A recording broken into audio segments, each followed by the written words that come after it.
son los que ya vamos cumpliendo años. Hace 21 años estábamos aquí y yo vine, estaba Nero Rakis empezando y era realmente un buen foro para aprender cirugía de columna, ¿no? Bueno, han pasado 21 años y yo creo que sigue siendo un gran foro y venimos y seguimos viniendo para aprender. Entonces, en ese contexto, pues, para mí es un orgullo presentar al doctor Rimbaud, que nos va a hablar del manejo de la estenosis degenerativa de canal cervical en pacientes con mielopatía cervical degenerativa leve o mínima. Cuando quieras. Buenos días. Bueno, yo lo que voy a hablar sobre todo es del concepto de la mielopatía cervical mínima o subclínica. ¿Qué es este concepto? Pues el concepto es lo que nos encontramos muchas veces en la consulta con pacientes que vienen con una patología muy inespecífica, de manos frías, torpeza, y que detectamos alguna signo objetivo en la exploración que nos levanta las orejas hacia la posibilidad de que realmente tenga patología cuando, al menos por imagen, tenemos nuestras reticencias. Entonces, os pongo este caso porque luego volveremos a este caso con lo que hemos explicado sobre el concepto de mielopatía mínima. Este concepto ya aparece por primera vez en la cuarta edición del libro de Wenzel bajo el nombre de Presymptomatic Spinal Cord Compression. El concepto es una etapa muy temprana de la afectación medular, con cambios ya detectables y unos síntomas que no son graves y que muchas veces, si no prestamos el tiempo debido, pueden pasar desapercibidos. Las causas más frecuentes son las de siempre, de la mielopatía, y las manifestaciones clínicas son muy sutiles. Por lo tanto, hay que estar atento a la exploración clínica, pero sobre todo a los signos en la exploración clínica más que a los síntomas. Son pacientes que muchos de ellos están fuera de escala. O sea, en la japonés, en la modificada de la JOA, pues serían 18 puntos, que quiere decir que no están ni en la escala. Y en la escala de Nuri, que estaríamos en los grados 0, 1 y excepcionalmente el grado 2. ¿Qué pasa con la mielopatía cervical? Bueno, la historia natural es bastante devastadora. Sabemos que hay evidencia de que a partir de que un paciente empieza a tener síntomas o signos mielopáticos, evolucionará entre un 20 y un 60%, se deteriorarán neurológicamente de forma considerable con el tiempo si no se hace nada, ¿no? Aparte de que hasta ahora, tiempos atrás, la detección era algo tardía y en las series quirúrgicas solo se obtenía un buen resultado clínico en 70% de los pacientes, y todo ello además era a costa de un elevado número de complicaciones, como entre el 11 y el 38%. Aún hoy en la hoja de la SENEC se firma la posibilidad elevada de deterioro neurológico tras la cirugía de la mielopatía cervical. Y entonces se ha visto que el único factor pronóstico es la severidad y sobre todo la duración de los síntomas. Por lo tanto, el factor tiempo es un factor importante. Una vez empieza la mielopatía cervical, ningún paciente vuelve a su estado normal. Hay varios tipos de evolución, la progresiva, la lenta, constante, la más rápida, pero ningún paciente vuelve a la normalidad y si aparecen cambios motores no los va a recuperar generalmente. La fisiopatología la conocéis, la degeneración discal produce la alteración biomecánica de la columna que produce un progresivo estrés biomecánico. Entonces, si actúa sobre factores propios del paciente de tipo congénito, aparece rápidamente y si no, aparecerá más lentamente.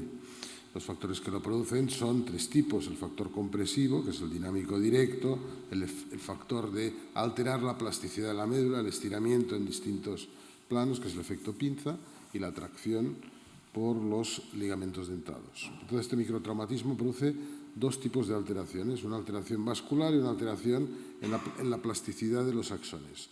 La compresión vascular, con el tiempo, nos llevará a isquemia y alterará la perfusión, pero lo que pasa normalmente de forma inicial es la pérdida de la barrera hematoespinal, que es un concepto parecido al de la barrera hematocerebral, y lo que produce es una entrada de calcio y agua sobre todo, intoxicando y alterando la difusión. Por otra parte, la alteración en la plasticidad de los axones lo que lleva es una alteración en el transporte axonal retrógrado y aparece lo que se denomina la neuroinflamación. O sea, estos microtraumas, a través de estos mecanismos, tanto de la isquemia como de la neuroinflamación, lo que llevan al final es a lesionar mediante necrosis la sustancia blanca y mediante apoptosis la sustancia gris. Y se va produciendo una desmielinización progresiva que en los primeros años o de inicio afecta a los cordones corticoespinales, posteriormente ya afecta a las células del asta anterior, que es cuando suele aparecer algún síntoma motor o detectamos ya claramente en los potenciales la afectación. Y fijaros que luego viene la desmielinización de los laterales, los tractos dorsolaterales, con lo cual los cordones posteriores son muy tardíos. Por lo tanto, no entran en el concepto o entran mal en el concepto que os estoy explicando. Si tenemos que la alteración en la perfusión suele llevar a la atrofia medular, pero esto es de forma tardía, la difusión es precoz y la neuroinflamación es precoz. ¿Qué es la alteración en la perfusión? Muy rápido, porque es tardío y no es el motivo de la lesión isquémica. Sabéis que la parte más crítica en este sentido es la parte inferior de la columna cervical, porque tiene menos irrigación, y ahí es donde la oligodendroglía, que es la más sensible a la falta de flujo, pues se puede lesionar, se desmieliniza y produce alteraciones eléctricas que se manifiestan clínicamente. Las alteraciones en la difusión, pues básicamente la alteración de la barrera hematoespinal es el despegue de lo que pone aquí los tight junctions del endotelio y disfunción de la vasculatura local, que también produce la entrada secundaria de mediadores inflamatorios. Os pongo este caso, aunque la calidad de la imagen no es muy buena, de lo que es la ruptura de la barrera hematoencefálica. Aquí tenéis una serie de secuencias, veis los T2 y los T1 y vemos una gran mancha en el T2, que en realidad lo que está representando es la ruptura de la barrera hematoespinal, no la lesión medular. La lesión medular la tenemos que observar siempre en T1. Aquí vemos lo que ocurre un mes después de la cirugía, en que prácticamente la ruptura de la barrera se recupera y queda lo que es propiamente la lesión.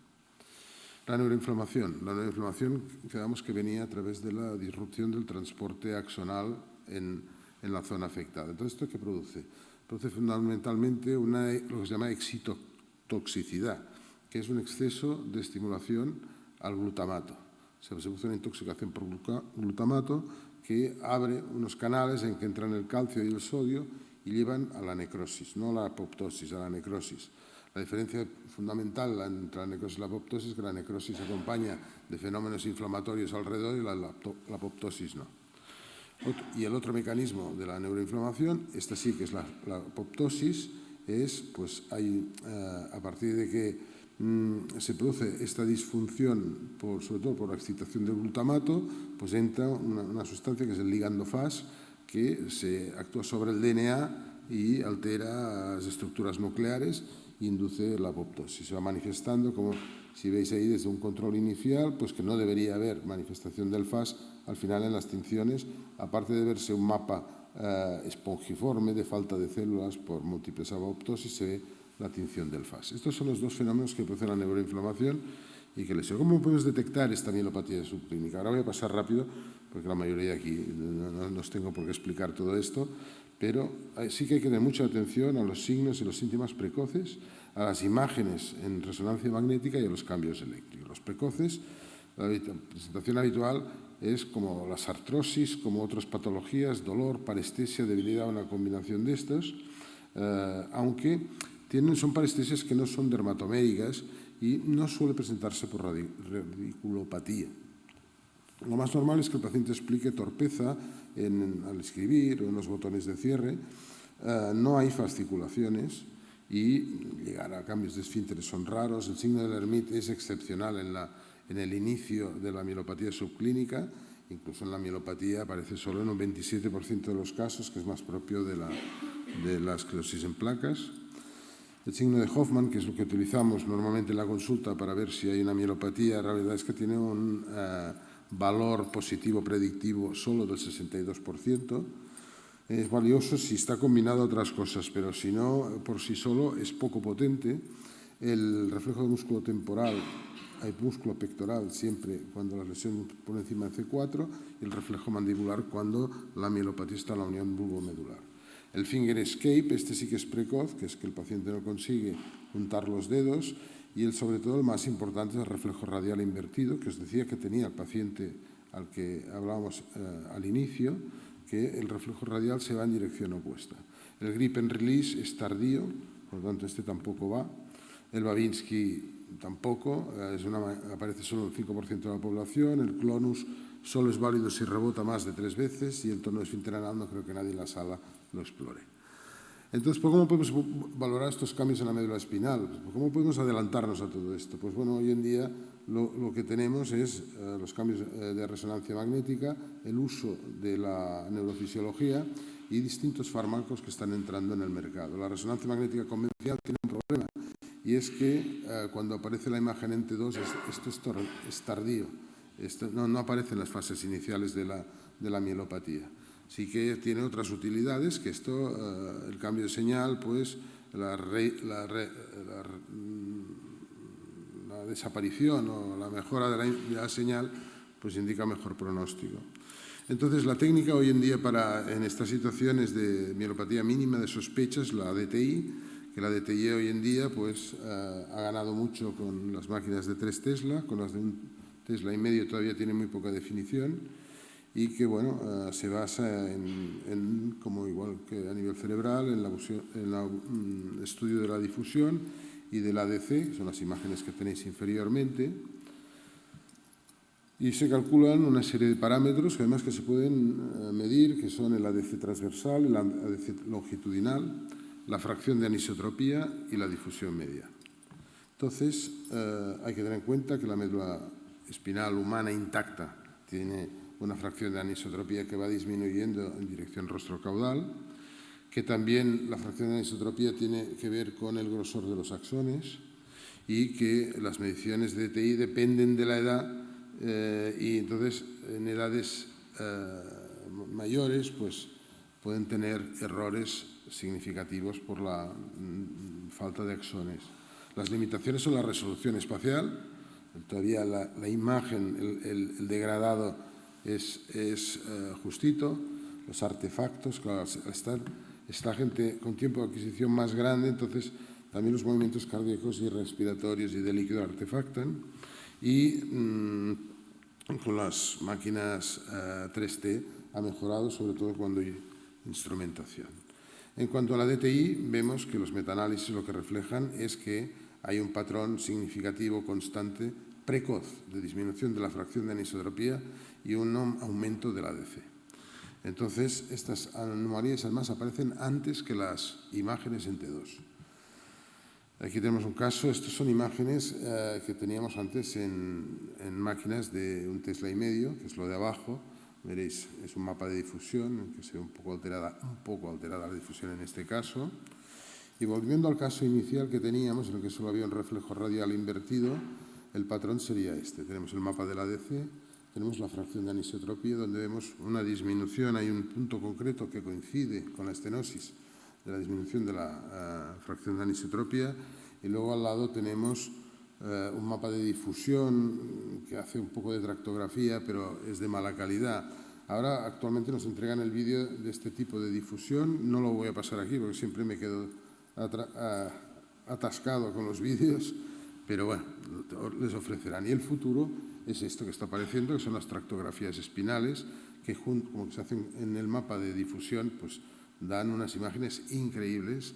Además se pueden poner biomarcadores y con el tiempo veremos cuál es la evolución de la eficacia de tanto de la cirugía como de diversos tratamientos. En conclusión, un patrón radiológico habitual de una mielopatía inicial es la disminución de la fracción de anisotropía, el aumento del ADC y se mantiene la difusión media aproximadamente igual. En cuanto a estudios eléctricos, vamos a ir rápido.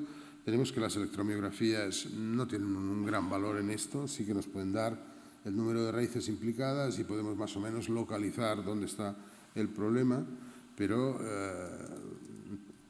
tiene muy poco valor pronóstico. Los potenciales en general, cuando salen todos positivos, es cuando ya aparece la T2 en la resonancia magnética.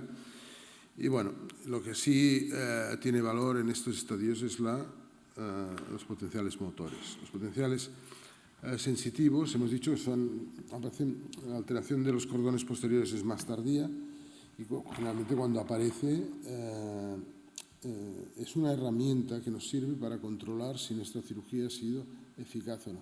Se la podemos controlar a partir de los potenciales evocados somatosensoriales, básicamente por la irrigación de la médula. Normalmente la mielopatía es una compresión anterior, los cordones quedan al margen y cuando se intoxican suele hacerlo por edema. Entonces, eso es fácilmente recuperable y se puede servirnos como herramienta de pronóstico. En cambio, los motores, que cuando suelen aparecer de forma muy precoz, por lo que hemos explicado de la evolución de la mielopatía, y aparecen antes de la señal en T2.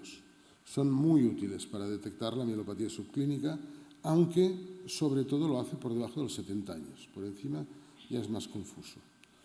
En general hay estudios clase 2 que dicen que los potenciales somatosensoriales pueden utilizarse en el control quirúrgico de los pacientes con mielopatía cervical y que cuando desaparecen de manera precoz después de la cirugía les da un pronóstico más favorable a la mielopatía y los motores son muy sensibles. La neuroinflamación muy rápido, hemos hablado de que había una necrosis, se producía sobre todo por la intoxicación por glutamato. Pues bueno, hoy en día hay una herramienta que es el Riluzol, que es un medicamento que actúa tanto a nivel presináptico como postsináptico, que parece que atenúa la posibilidad de esta necrosis. También se están estudiando anticuerpos antiligando FAS, que es lo que hablábamos de que producía directamente la apoptosis, y otras sustancias que ahora veremos. El Riluzol ha tenido 2 estudios, uno de ellos el estudio PROTECT por la OSPAIN, en el cual los resultados son muy controvertidos. En animales es un resultado garantizado, pero en humanos no acaba de tener la potencia que debería tener. Y entonces ahora está en marcha el RISCIS, que es otro segundo estudio que hay, que se hace el Riluzol en lesiones de médula espinal y que está pendiente de resultados. Aparte del Riluzol, hay otros medicamentos en estudio, hay el EPO combinado con metilprednisolona, el Limaprost, el Alfadex, la cerebrolisina y los anticuerpos antifaz. Y como por lo que veis hay un espectro de medicamentos con distintos tipos de acción y parece que el que está dando mejores resultados, aparte del Riluzol, es la EPO combinado con la metilprednisolona. El mensaje de esta charla de la mielopatía subclínica sería de que si la detectamos tenemos mejores posibilidades de oportunidades de tratamiento para nuestros pacientes y los puntos claves son profundizar en la exploración, en la anamnesis, saber que tenemos la resonancia con DTI como una herramienta muy útil y saber la utilidad real de las exploraciones neurofisiológicas. Ello a lo mejor permite con el tiempo en algunos de estos pacientes hacer tratamiento conservador o con cirugía más estos fármacos como el Riluzol y la EPO, etc. Por el momento, de todas maneras, el único tratamiento eficaz de la mielopatía subclínica sigue siendo la cirugía precoz. Le dará al paciente mucho más que cualquier otra medida y los metaanálisis no consiguen decir si mejor por vía anterior, posterior, etc. Muchas gracias por su atención.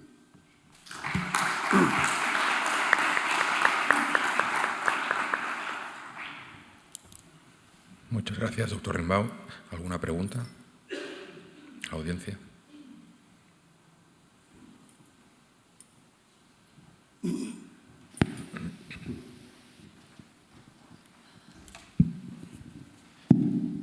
Bueno, felicitarte, Jordi, por la clase magistral que nos diste sobre la mielopatía.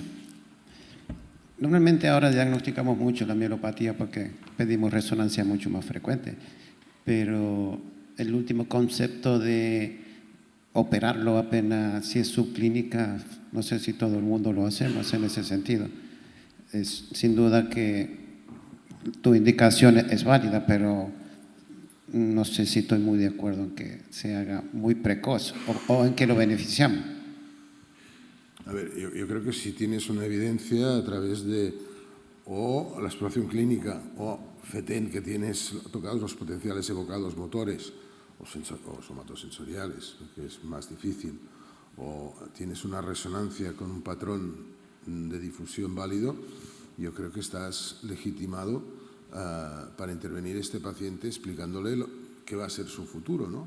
Porque la mielopatía empieza, pero luego ya lo hemos visto, la evolución generalmente es negativa. Nadie se mantiene en mielopatía subclínica toda su vida, siempre acaban empeorando. Yo creo que esto es legitimado. Esto ya viene de antiguo, ya esto en alguna discusión con Feelings que lo decía. Feelings era uno de los que abogaba porque se operaran muy precozmente. Y bueno, yo por lo que conozco, sé y veo, yo les propongo cirugía si hay una evidencia de alguna de estas alteraciones. Bien, me vais a perdonar un momento, voy a tener que hacer de agente malo. Hay después una discusión y yo creo que es preferible que esté el panel abierto, ¿de acuerdo? Damos lugar a la segunda comunicación a cargo del doctor Óscar Godino, que nos hablará sobre los tips and tricks cuando un enfoque anterior, posterior o combinado en cirugía de deformidad cervical subaxial degenerativa. Muchas gracias. Gracias a la organización por la invitación. Voy a dar mi visión sobre una patología que cada vez vamos a ver más, que es la cirugía de deformidad cervical. ¿Cuáles son los detalles que la hacen peculiar esta patología? Por un lado es que la biomecánica es bastante más compleja que otras zonas de columna, que la zona toracolumbar, es el segmento más móvil de la columna. Tiene que soportar el peso de la cabeza, que depende de la persona, pero de 4 a 5 kilos. Es vital para mantener la mirada vertical, que es un factor que es determinante para la calidad de vida de los pacientes. Y es un tema que está en controversia, que las publicaciones actualmente todavía hay debate sobre qué parámetros son los más útiles para valorar el impacto en la calidad de vida del paciente, sobre todo si comparamos con los estudios que hay en columna toracolumbar. Con el uso de móviles es otro de los motivos que creo que vamos a ver más pacientes con deformidad cervical en el futuro. A nivel biomecánico, detalles, a diferencia de la columna toracolumbar, la distribución de las cargas es diferente, donde 2/3 se centran en las facetas, en los elementos posteriores. La curvatura normal es la lordótica y los estudios que se han hecho en personas normales nos dan un rango muy amplio de lo que se pueden considerar parámetros normales. Y lo que sí es evidente es que el desarrollo de cifosis de la columna subaxial se ha asociado con malos resultados clínicos en forma de limitaciones en la vida diaria y dolor. En este estudio vemos como los parámetros de lo que se considera lordosis cervical son muy variables, y lo que también es evidente es que con el paso del tiempo hay una tendencia a aumentar la lordosis cervical como mecanismo compensador por la cifosis torácica, y eso es más evidente en las mujeres, muchas veces por la presencia de osteoporosis. Es un perfil de paciente que también vamos a ver más.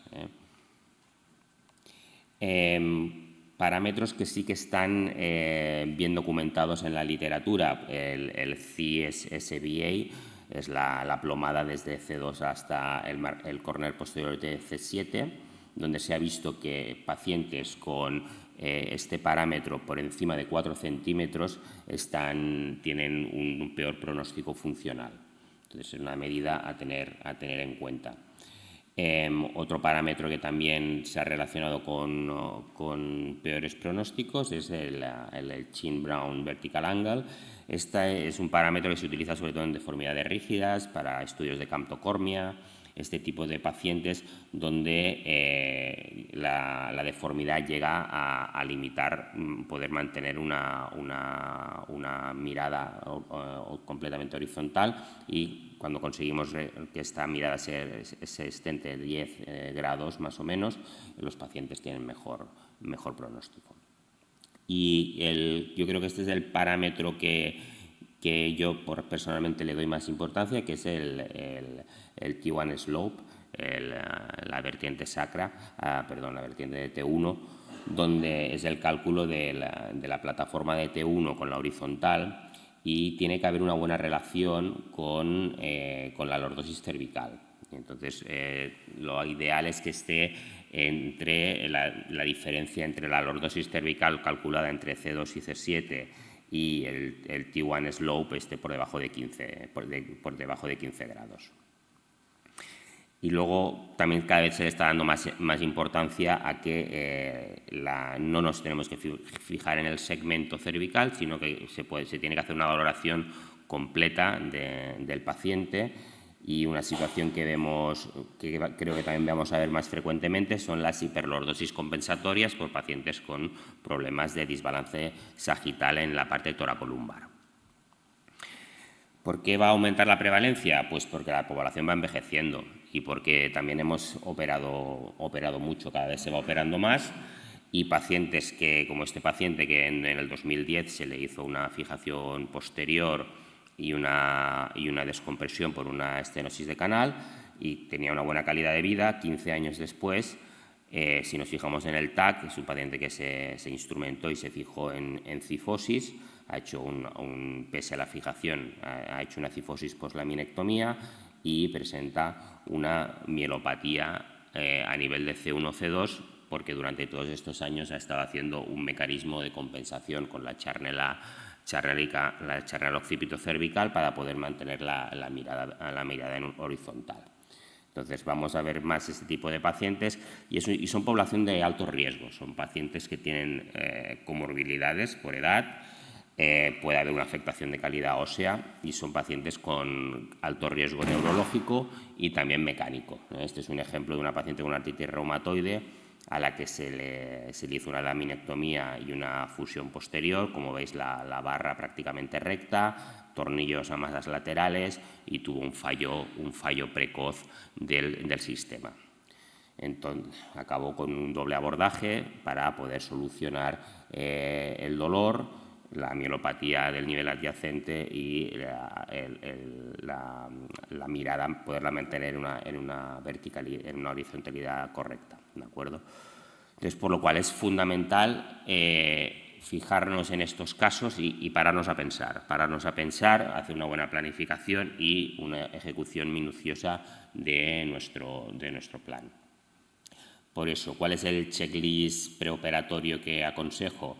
Primero, también ver qué objetivos vamos a buscar, ¿de acuerdo? Hemos dicho que son pacientes frágiles y quizá hay veces que querer solucionar una radiografía puede implicar un alto riesgo para el paciente, con lo cual hay que informarle bien de qué vamos a buscar, si mejora su dolor, su mielopatía, su calidad funcional. Hay que estudiar si la columna es flexible o es rígida, dónde está el ápice. Se tiene que hacer un estudio radiológico exhaustivo con resonancia, TAC y radiografía y valorar las comorbilidades del paciente. Para mí el protocolo básico es resonancia, TAC y radiografías dinámicas. El TAC sobre todo nos puede dar muchísima información. En este caso, por ejemplo, tiene una compresión medular, pero básicamente es por una osificación del ligamento amarillo, ¿no? Y vemos como tiene un DIS o una hiperostosis anterior, con lo cual el abordaje posterior, en este caso que vemos, sería lo óptimo. Entonces, el cálculo del balance, yo personalmente, las grandes deformidades rígidas en nuestro hospital, yo creo que es una patología tan compleja que tiene que derivarse a centros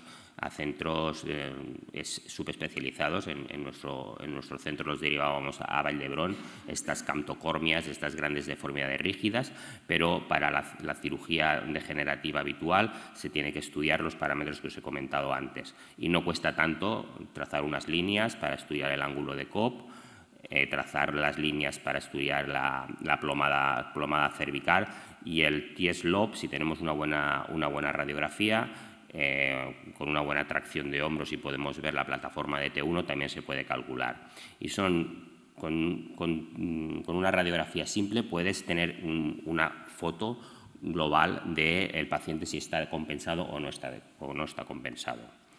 Y en función de eso, pues plantearte tu estrategia. Un abordaje anterior tiene, a diferencia de la zona toracolumbar, es una zona que es de fácil acceso, nos permite acceder fácilmente a los discos y nos va a ayudar muchísimo a tratar la patología discal.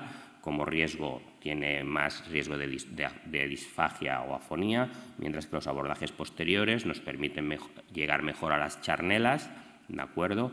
Y por contra tienen más riesgo de lesión neurológica, dolor posoperatorio o mayor tasa de infección.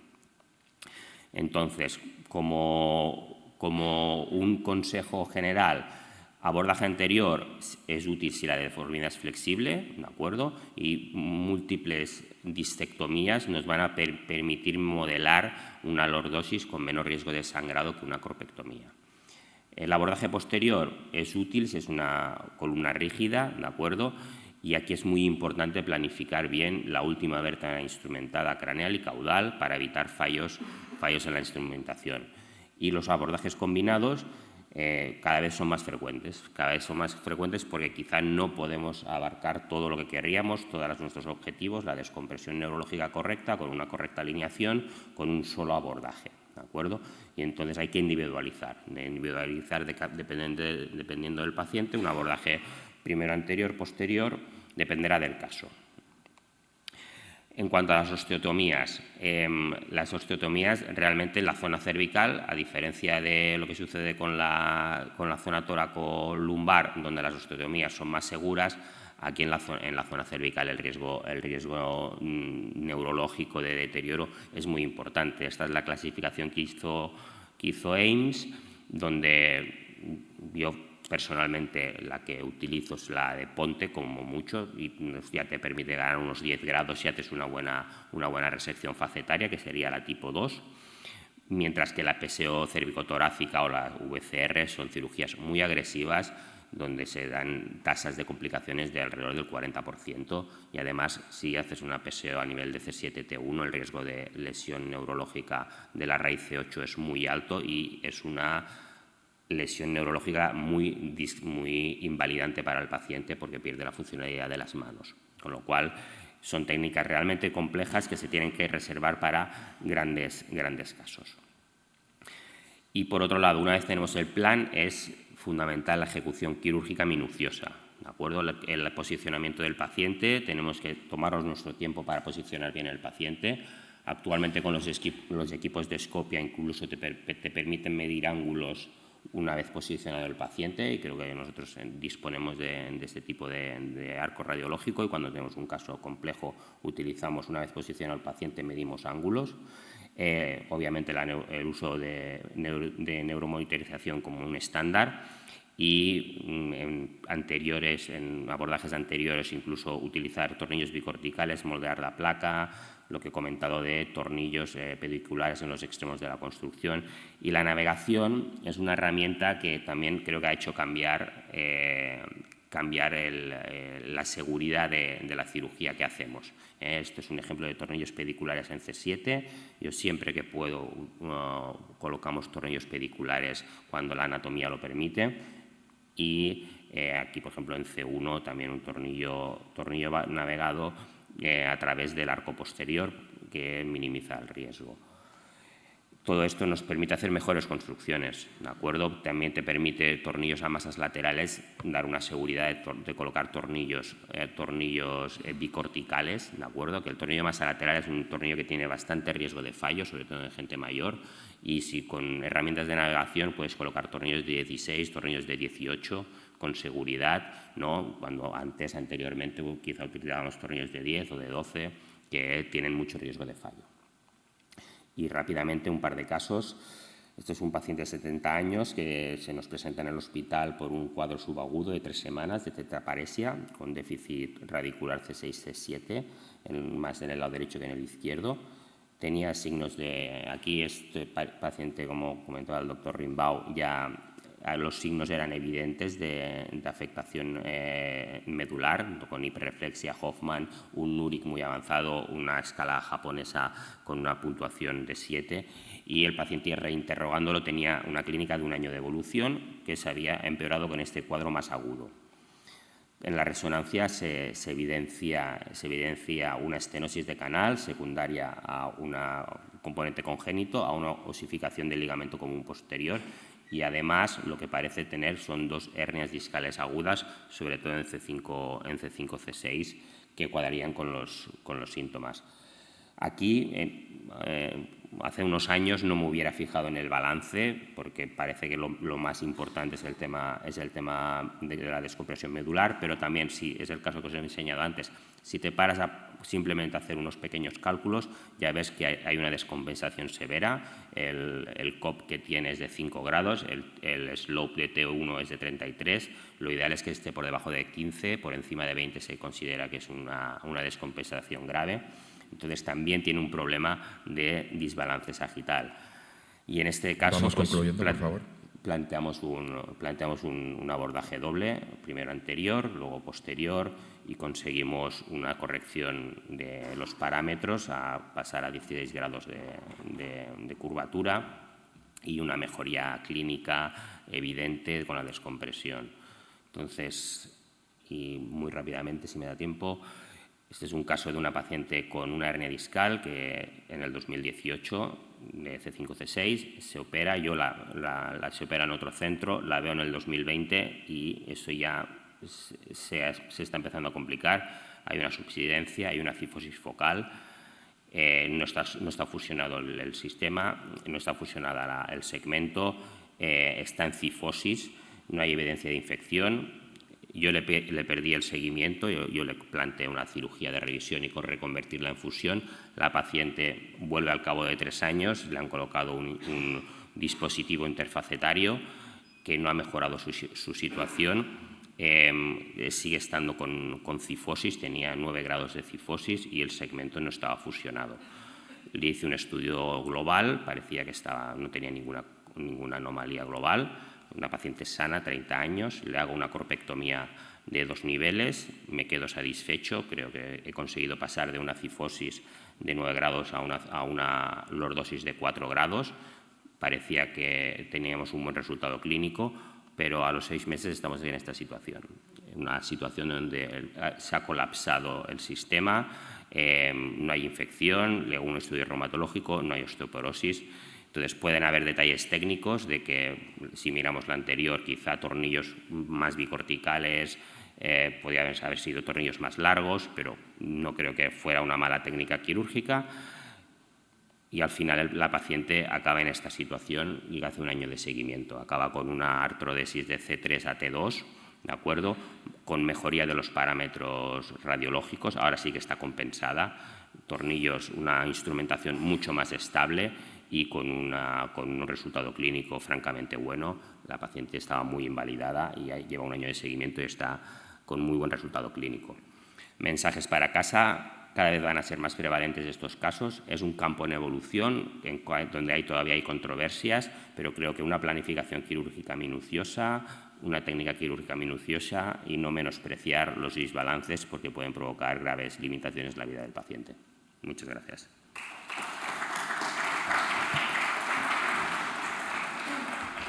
Muchas gracias, doctor Godino. Pasamos a la tercera comunicación, a cargo del doctor Héctor Roldán Delgado, que nos hablará sobre la artroplastia cervical. ¿Qué hemos aprendido 21 años después? Muchas gracias. Bueno, muchas gracias por haberme permitido dar esta comunicación. Nosotros también estuvimos aquí en el Congreso de Neurorraquis de 2005 en Girona. En aquella época nosotros implantábamos Prodisc C, y durante unos años estuvimos implantando otro tipo de prótesis, Discocer, vaguera cervical, Movi-C, y digamos que nuestro interés por las prótesis discales se fue diluyendo con el tiempo, igual que pasaba en algunos otros centros, porque el análisis de nuestros resultados mostraba que no nos parecía que tuviéramos mejores resultados clínicos que con la artrodesis cervical. Tenemos que recordar que en aquella época, en la época de Girona, los estudios que estaban saliendo eran estudios que intentaban demostrar la no inferioridad de los dispositivos de artroplastia cervical frente al ACDF.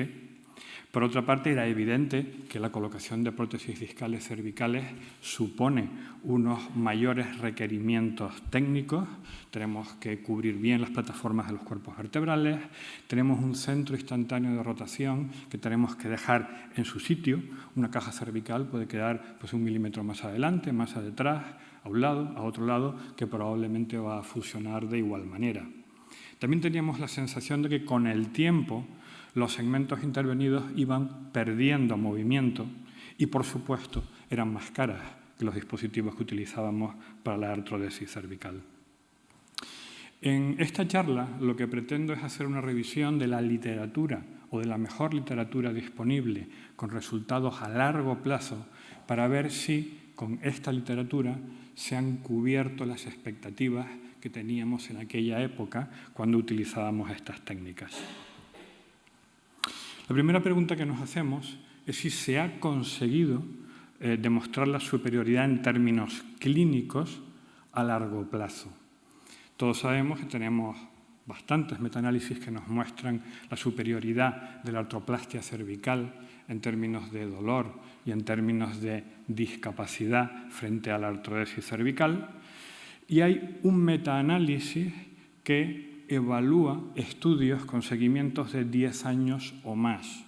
Y aquí parece que inicialmente hay diferencias estadísticamente significativas en términos clínicos, en términos de dolor, en términos de discapacidad a favor de la artroplastia cervical frente a la artrodesis cervical. Pero los propios autores del metaanálisis cuestionan que aunque los resultados a largo plazo sean estadísticamente significativos, cuestionan si realmente estos resultados muestran diferencias clínicamente significativas.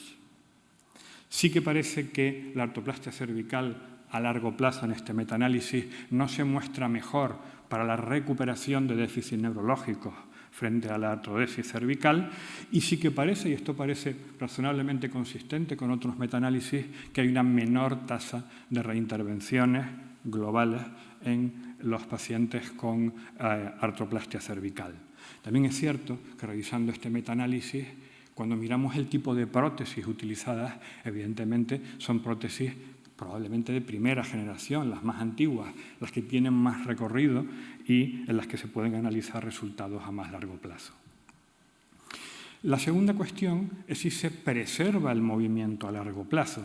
Y eso, en nuestra opinión, es más o menos equivalente que analizar el problema de la osificación heterotópica. Hay un metaanálisis que analiza este problema con seguimientos mínimos de 10 años y nos muestra que hay tasas globales de osificación heterotópica a 10 años de un 70%. Pero además nos dice que estas tasas son crecientes en el tiempo a medida que se prolonga el seguimiento de los pacientes. Y además que no parece que haya un techo, es decir, que no parece que estemos llegando a una meseta, lo cual quiere decir que a lo mejor si hacemos metaanálisis con estudios eventuales que se puedan producir en el futuro con seguimientos más largos, igual tenemos a 15 años o a 20 años un 80% de osificaciones heterotópicas. Para nosotros la osificación heterotópica es un intento del segmento de restabilizar quizás una cinemática que no es completamente fisiológica. Es una especie como de test biomecánico a largo plazo, por así decirlo. Es cierto que las tasas en este metaanálisis de osificación heterotópica graves, importantes, aquellas que por clasificación limitan la motilidad del segmento, son mucho más bajas, un 37%. Y sabemos que hay algunos tipos de prótesis o algunos tipos de situaciones que favorecen la osificación heterotópica.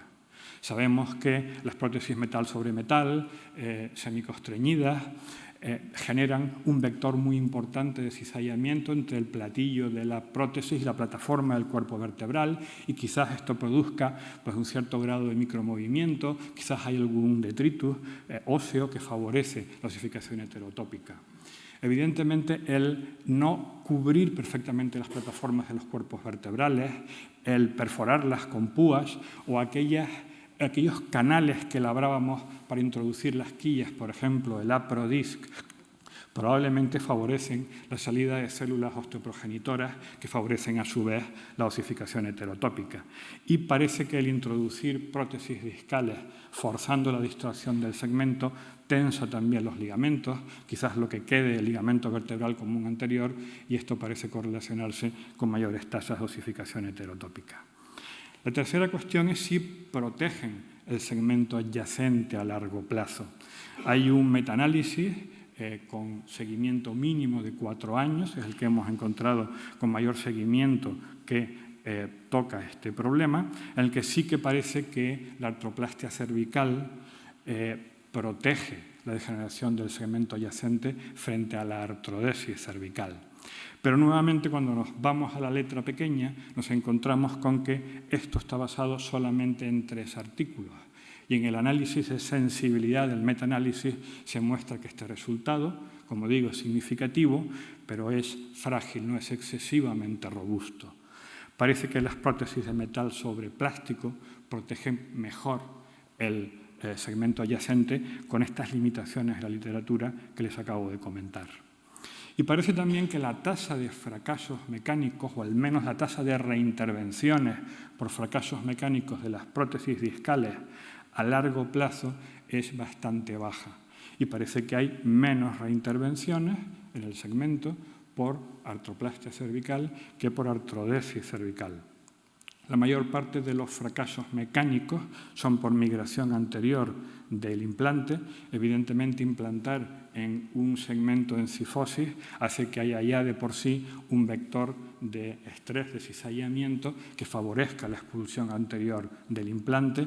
El no colocar las prótesis suficientemente hacia detrás, pues también favorece la expulsión anterior, y tal vez el distraer mucho el segmento, lo cual quizás también favorece que no las coloquemos suficientemente posteriores, también favorece el estrés de cizallamiento y la migración anterior del implante.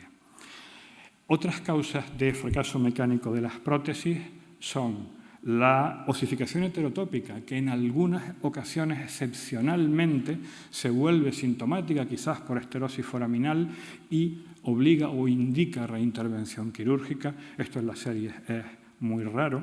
Y también sabemos que algunas de las prótesis más modernas tienen un porcentaje variable, no claro en la literatura, de osteolisis, en concreto la M6, probablemente por detritus del polietileno, del polímero que se utiliza en su fabricación. Y en estos 20 años han cambiado las indicaciones de cuál es el paciente idóneo para colocar una prótesis discal cervical. Pues probablemente no demasiado. Todos pensamos en el paciente joven, en el paciente en el que hay poca degeneración del segmento y en el que tiene mucho sentido mantener la movilidad del segmento. Pero también es cierto que en los últimos años han salido revisiones sistemáticas que nos muestran que en pacientes con altos requerimientos físicos puede tener sentido la prótesis discal cervical. Hay algunas revisiones sistemáticas que muestran una tasa altísima de vuelta al deporte en atletas o deportistas de élite, con una mediana de incorporación a la competición de 30 semanas, e incluso en militares hay una tasa elevada de reincorporación al servicio activo, con una tasa de reincorporación de unas 11 semanas, lo cual no está nada mal. Eso sí, siempre y cuando respetemos las limitaciones de indicación, que es un factor muy importante y que a veces se nos disuelve un poco en algunos de los estudios. Tenemos que tener en cuenta que los segmentos evidentemente no pueden estar muy degenerados, si no, no tiene demasiado sentido mantener el movimiento. Segmentos muy colapsados nos van a producir problemas, como ya hemos comentado. Una de nuestras grandes enemigas es la artrosis facetaria. Evidentemente, unas facetas que duelen, mantenerlas en movimiento probablemente aboquen al fracaso clínico de la técnica. Segmentos en los que haya un cierto grado de subluxación probablemente favorecen la expulsión anterior, y tampoco acabamos de tener claro que ciertos tipos de prótesis al menos puedan neutralizar ese vector de cizallamiento que se produce en esos segmentos. Ya hemos comentado que la cifosis segmentaria no es una buena situación para implantar prótesis discales, y por supuesto tampoco situaciones en las que la osificación esté favorecida, como la osificación del ligamento vertebral común posterior. Y por supuesto, como en cualquier caso de prótesis, grados altos de osteoporosis. ¿Y ha mejorado el precio en los últimos 20 años? Pues posiblemente no.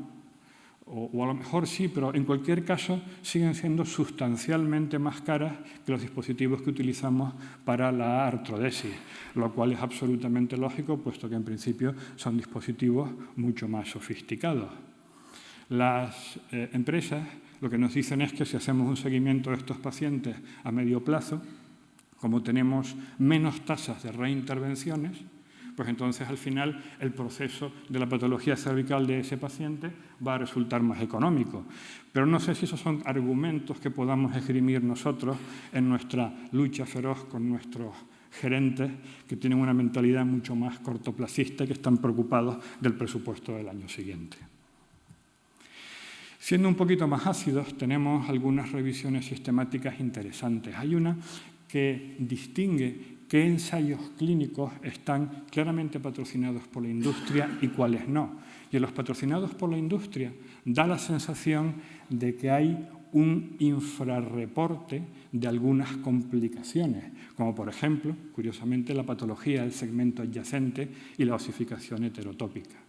Y hay otra revisión sistemática que recoge muchos, casi todos, digamos, los ensayos clínicos, analiza qué variables obtienen resultados estadísticamente significativos y calcula un índice de fragilidad global para esas significaciones estadísticas.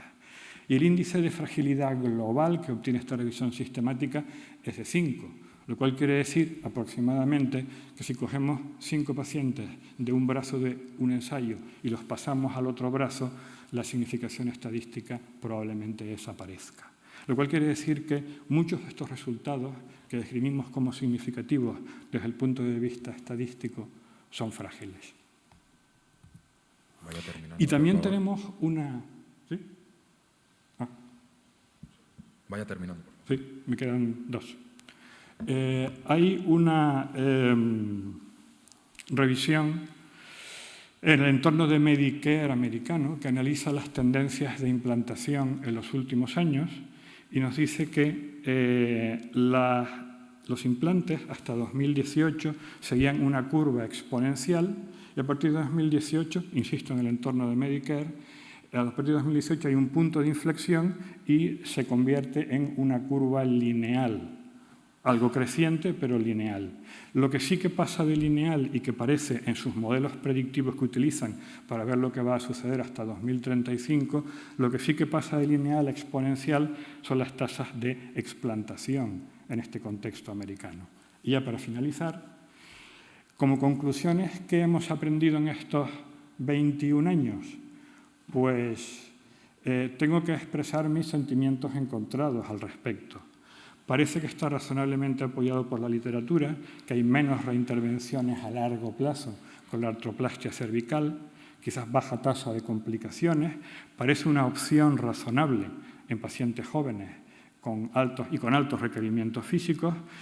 Y lo que no parece tan claro o no está tan claro, o a lo mejor es un problema metodológico que no esté tan claro, es que realmente protejan el segmento adyacente a largo plazo y que tengan una superioridad clínica frente a la artrodesis cervical a largo plazo. Y, por supuesto, siguen siendo más caras. Muchas gracias por su atención.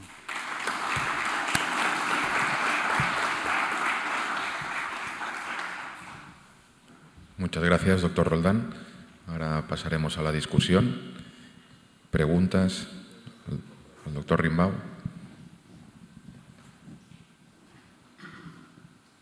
Yo quería primero felicitar a los 3 ponentes. Han sido tres ponencias magníficas y tenía preguntas para los 3, pero voy a empezar con Jordi.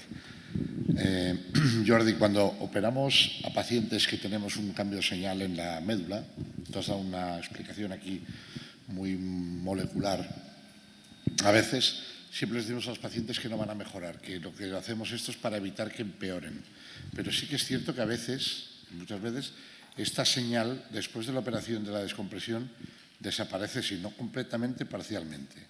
¿Qué explicación le das si tú, atendiendo a tu explicación de que se rompe la barrera hematoespinal, eso se recompone o cómo explicas tú que esto desaparezca, esta edema de la médula? La explicación que hay en la literatura, en principio es la recomposición de la barrera hematoespinal. La estabilización de la barrera es lo mismo que hacen los corticoides en la médula, en el fondo, lo que bloquean los flujos de líquido, etc. Sí, esa sería la explicación básica.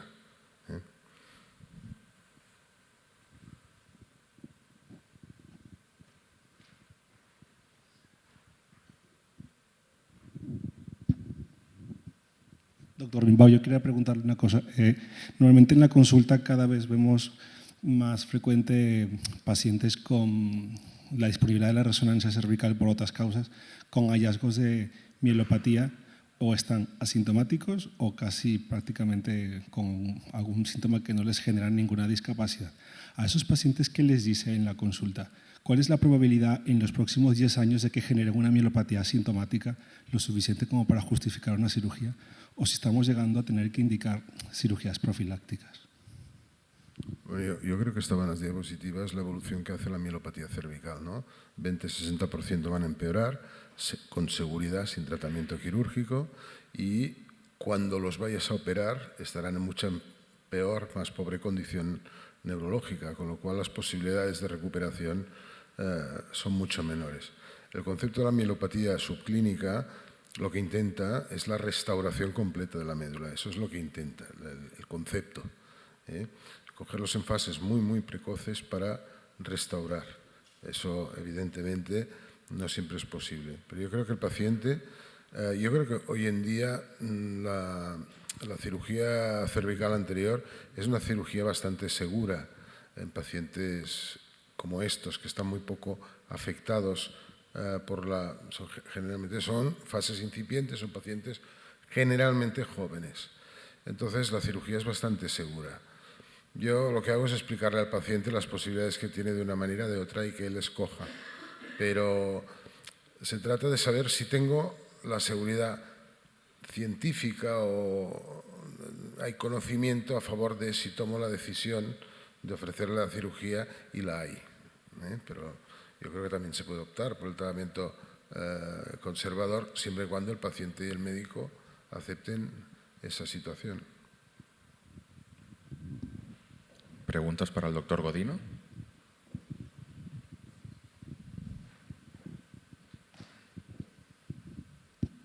Bueno, Oscar, felicitarte por tu trabajo que hiciste. En el último paciente que presentaste, una paciente joven que empezó con una artroplastia, lo que ha hablado el Héctor. Posteriormente hizo la cifosis, hiciste una corpectomía, pero pusiste una caja expansible, que también ha hecho fallo. Y el último, ya la malla. Es decir, ¿tú crees que en la corpectomía lo que es estas prótesis expansibles, que al fin no llevan hueso adentro y no va a artrodesar, ¿te va a ser causa de fallo?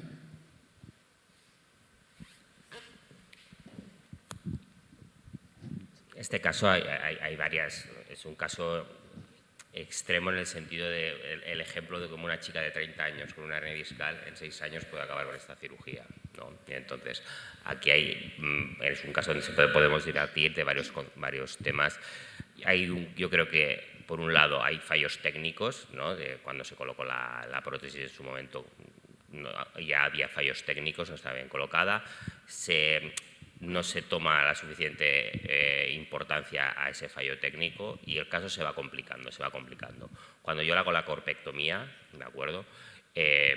Quizá podía haber optado por una malla de Mohs. ¿Qué sucede? Que si tú quieres ganar lordosis, estos cilindros expansibles que te es más fácil colocar los platillos, pues aparentemente te pueden ayudar. Yo creo que ahí quizá el fallo técnico es más que los tornillos de la placa eran cortos.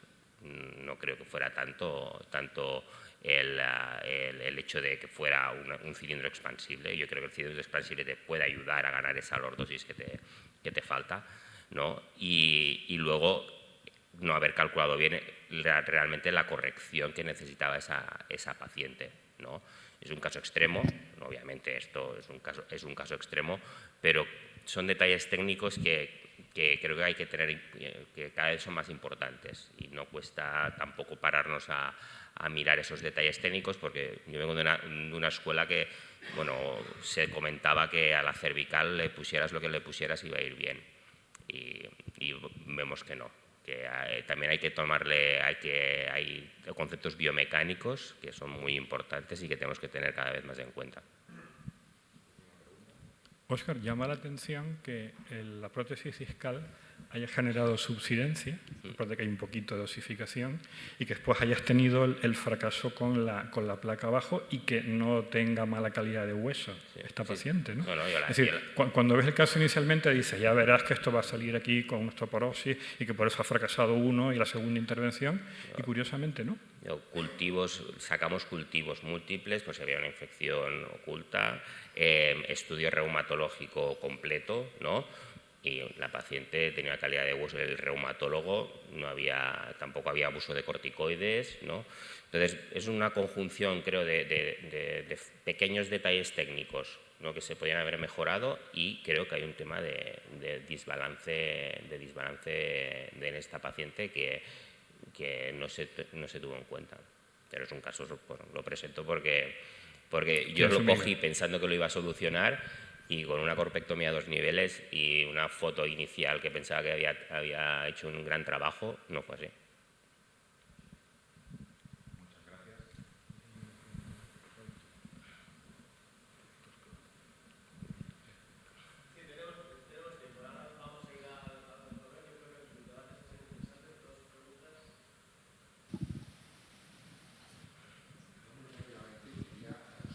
La charla Ahora sí. Enfatizar el hecho que cuando miramos la lordosis cervical hay que mirar todo global. Yo nunca me fijo en lo de arriba, porque arriba es donde más compensación tienes. O sea, tanto la lumbar con la pelvis, la torácica con las costillas, esos son estructuras bastante más rígidas de la columna que compensan, pero la que más le compensa es la cervical. Entonces, para mí es muy importante contemplarlo todo como un simple elemento, ¿no? Porque si tú te fijas y quieres corregir una lordosis cervical puntual, a lo mejor eso también acaba descompensando por detrás. Entonces luego puedes tener más problemas de cara a un resultado final. Y técnicamente te pregunto muy rápidamente, cuando haces un doble abordaje, ¿dónde empiezas? ¿Por delante o por detrás?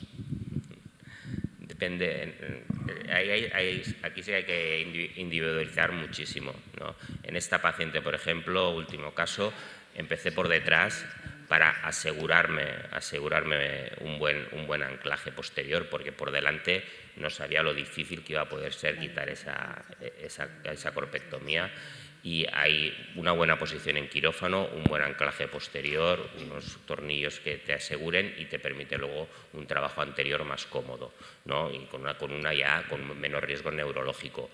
En otros casos, en casos donde la compresión es anterior y el paciente tiene claramente una compresión anterior y el objetivo principal es el evitar el daño neurológico, empezar por delante, ¿no? Y luego suplementar por un tema biomecánico por detrás.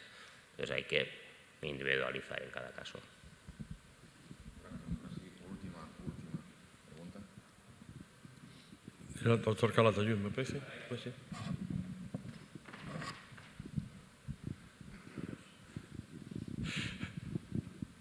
Buenos días, Carlos Domínguez. Quería hacer una pregunta al doctor Rimbaud con respecto a las listas de espera que tenemos para estudiar los pacientes con miopatía cervical.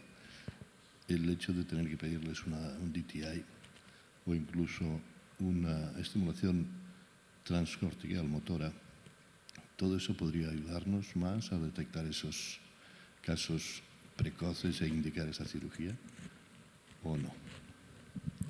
Podría ayudar a excluir a pacientes de esa cirugía. Es decir, si tienes un estudio de DTI normal y tienes un estudio neurofisiológico que le sale normal, a pesar de que hay una imagen de una estenosis, pues en principio creo que se puede a ese paciente desaconsejarle en ese momento la cirugía y que en función de la sintomatología que le aparezca en el futuro vuelva a consultar. Bien, gracias. Y otro pequeño detalle, comentario para el caso este de la señora de la hernia discal. El DETRAX, ese dispositivo interfacetario, hay que tener mucho cuidado con su aplicación. Ya tenía algo de deformidad cifótica esta señora y ese DETRAX lo que ha hecho es favorecerla.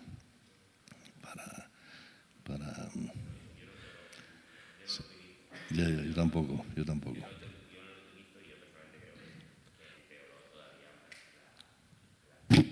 Este ambiente es muy bueno ahora que vamos a tomar el café y empezamos a discutir. Me da mucha pena dejar, porque es que ha levantado la mano 4 veces y ya es la última de verdad.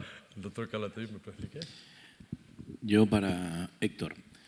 Es evidente que cuando se habla de prótesis, de artroplastias y de cajas, hay cosas que creo que no comentan los artículos. Una, las cajas, podemos poner una caja, me da igual una casa que otra, tiende a hacer una fusión. Después habrá fallo de la fusión o no, como podemos ver. Pero las prótesis no son iguales todas. Con lo cual, cuando hablamos de artroplastia, había que definir qué tipo de prótesis estamos utilizando. Porque los movimientos no son los mismos, los materiales, aparte de que puedan variar, pero el movimiento y la implantación son totalmente distintas. Una M6, una Bryan, una PCM, una Bagheera, una X. Y yo creo que tuvieron un auge importantísimo porque aquello se convirtió en colocar una prótesis como si colocara una caja, la metes y punto. En mi opinión, las dos prótesis que más reflejaban los movimientos, primero fue la Bryan, que era como una estereotaxia, y probablemente la última que tiene más movimiento sería la M6. No tengo compromisos con ninguna casa, pero esto ocurre. Y después creo que si tiene algún sentido las prótesis, en mi opinión, y lo he defendido muchísimas veces en los congresos, sería en multinivel, no en un solo nivel. Estoy completamente de acuerdo. De hecho, en el primer metaanálisis que yo saco, en el que comentaba que había prótesis que eran las primeras prótesis con mucho tiempo de evolución, cuando uno mira ese metaanálisis y otros muchos metaanálisis, creo que se mezclan churros con merinas. Es decir, ahí tenemos todo tipo de prótesis discales y sabemos que la cinemática de una prótesis semiconstreñida no tiene nada que ver que la de una prótesis no constreñida. Realmente, al final, mi sensación es que el movimiento del segmento cervical es muy difícil de replicar. Es decir, de manera natural tenemos un centro instantáneo de rotación que nos genera unos grados de libertad rotacional, pero eso se tiene que acoplar, como sucede en la biología normal, con un cierto grado de traslación. Y eso no parece fácil de conseguir o de reproducir con estas prótesis. Unas lo han reproducido menos, otras parece que lo reproducen mejor, pero cuando nos da la sensación de que lo reproducen mejor, nos empiezan a plantear otros problemas. Y es que los materiales con los que se reproduce eso mejor, a su vez nos están produciendo otros problemas que no tenemos con las cajas, como detritus, osteolisis. Es decir, creo que hemos cambiado un poco el escenario. El escenario es problemas con la pseudoartrosis y ahora tenemos un escenario en que pretendemos conseguir movimiento, pero nos aparece osificación heterotópica, nos aparece en algunos casos, no es la respuesta de la cadera, osteolisis. Hemos cambiado completamente el juego. Pero evidentemente hay un intento, porque detrás de esto hay intereses, de Ns grandes, y en estas Ns estamos mezclando conceptos. Esto es cierto. Creo que eso al final lo que hace es que no seleccionemos realmente el subgrupo de pacientes que se va a beneficiar mejor de las prótesis discales, que seguro que lo hay, probablemente lo intuyamos, pero nos cuesta que la literatura nos lo apoye. Hay trabajos con prótesis discales multinivel, pero vuelve a ser otra vez el mismo problema, problemas metodológicos. Aquí, si me permiten que abra la pregunta, ¿el problema cuál es? ¿De la prótesis o de la metodología? Creo que de las dos cosas. La prótesis, porque como acabo de decir, desde el punto de vista cinemático, todavía le acaba de costar y nos plantea una serie de problemas, pero también hay un problema metodológico. Los metaanálisis, como digo, tienen problemas porque mezclan ensayos clínicos de diferentes prótesis con diferentes conceptos y esos metaanálisis a su vez están basados en ensayos clínicos que pueden tener algún sesgo de que a lo mejor no mencionen el crossover posterior a artrodesis y porque en algunos casos esos metaanálisis se basan en estudios observacionales en los que puede haber un sesgo de selección. A lo mejor estamos seleccionando para, cuando no hay una randomización, estamos seleccionando para prótesis discales pacientes algo más jóvenes y con menor degeneración, y eso puede justificar que haya menos reintervenciones. Es decir, creo que tenemos ambos problemas. Bien, pues muchas gracias, doctor Rimbaud, doctor Godino y doctor Roldán. Y bueno, pues llegamos al café casi sin azúcar.